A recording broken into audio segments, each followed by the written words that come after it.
მოგესალმებით. ევროპის მთავარი საკანონმდებლო ორგანოს ყოველწლიური ანგარიში არის კიდევ ერთი შეხსენება, რომ საქართველოს ევროკავშირში გაწევრიანების პროცესი ფაქტობრივად სრულად არის შეჩერებული იმ შემზარავი პრობლემების გამო, რაც არსებობს დემოკრატიის, კანონის უზენაესობის, მედიის თავისუფლების და სასამართლოს დამოუკიდებლობის მიმართულებით. ევროპარლამენტი მორიგ ჯერზე ხაზგასმით მოუწოდებს საქართველოს ხელისუფლებას გაათავისუფლოს პოლიტიკური მოტივაციით დევნილი და დაპატიმრებული პირები და შეწყვიტოს მიმდინარე ზეწოლა პოლიტიკურ ოპონენტებსა და კრიტიკულ მედიაზე. ამასთანავე ევროპარლამენტი მიიჩნევს, რომ უნდა გაუქმდეს ის დრაკონული და რეპრესიული კანონები, რომელიც ზღუდავს სამოქალაქო თავისუფლებებს, ზღუდავს მედიის საქმიანობას და აშორებს საქართველოს ევროპული ცივილიზაციისგან. ეს ანგარიში არის მკაფიო დასტური იმისა, რომ ქართული ოცნების რეჟიმის პირობებში კანდიდატის სტატუსი სამწუხაროდ იქცა უშინაარსო ფიქციად იმ ფონზე, როდესაც უკრაინამ და მოლდოვამ გადადგეს კონკრეტული და მყარი ნაბიჯები წინ ევროკავშირში გაწევრიანებისაკენ. საქართველოს იმ შანსებსაც კი ვერ იყენებს, რაც მას დიდი ბრძოლის შედეგად მიენიჭა და უკვე პირიქით რისკავს ყველა იმ ბერკეტის დაკარგვას, რაც ჩვენ აქამდე გაგვაჩნდა.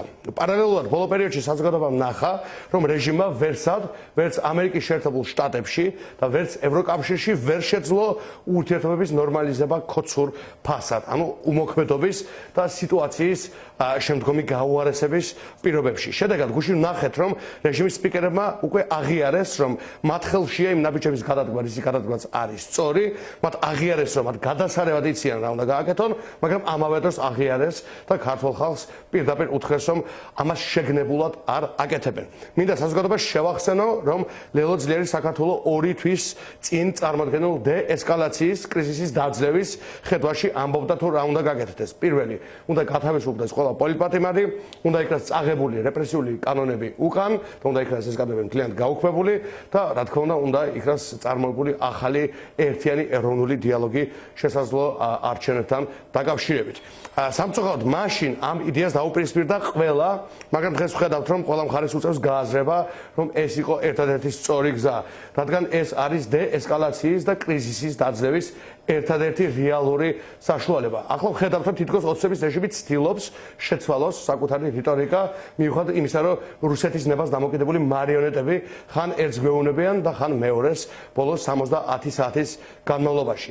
ამასობაში ფაქტია, რომ ქოცური პოლიტიკის გამო ქვეყანამ დაკარგა შანსები, აღარ არსებობს ასოცირებული ტრიო, რადგან ორი სახელმწიფო წავიდა წინ, ხოლო მესამე, ანუ ჩვენ საქართველოს სამწუხაროდ გადავიქეცით მაჩანჩალად, უვიზო მიმოსვლა დადგა რისკის ქვეშ და როგორც ყველა ქართულმა კარგად იცის, ოცნების ანტიქართულმა პოლიტიკამ უდიდესი დარტყმა მიაყენა ჩვენი ქვეყნის საერთაშორისო რეპუტაციას და სტაბილურობას. კრიზისის დაძლევის და მთავარ სტრატეგიულ პარტნიორებთან ვითარების ნორმალიზების ერთადერთი გზაა, რომ ქართულმა ოცნებამ გააუქმოს დრაკონული კანონები, გაათავისუფლოს პოლიტპატიმრები და დაიწყოს საერთო ეროვნული დიალოგი ახალ არჩევნებთან დაკავშირებით. მადლობა.